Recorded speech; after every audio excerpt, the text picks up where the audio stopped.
Yak 3U er bygget som en afløser for en model, de havde, der hed Yak 3, som var et fly med en rækkemotor, som var et rigtig godt bygget fly, som gav tyskerne stor modstand under 2. verdenskrig.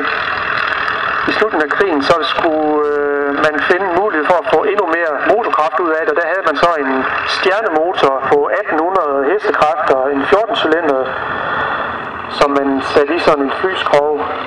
Den kom faktisk lidt for sent, den her flytype, så den blev egentlig ikke anvendt under 2. verdenskrig. Selve flykroppen blev anvendt med rækkemotor. Den har en makshastighed på ca. 700 km i timen og har en stigeevne til 5.000 meter på 3,9 minutter.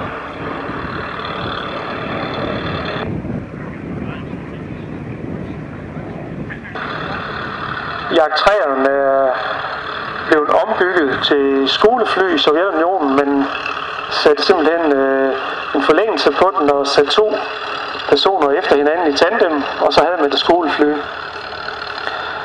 Selve jagerflyet her under 2. verdenskrig, der mener man, det var det bedste jagerfly under 4.000 meter. Og det kan man måske også se her, den er utrolig hurtig og meget manøvredygtig.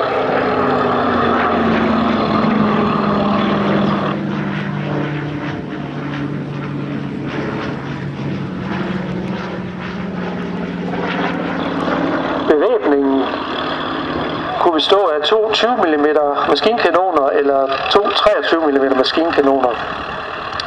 Det fly vi ser her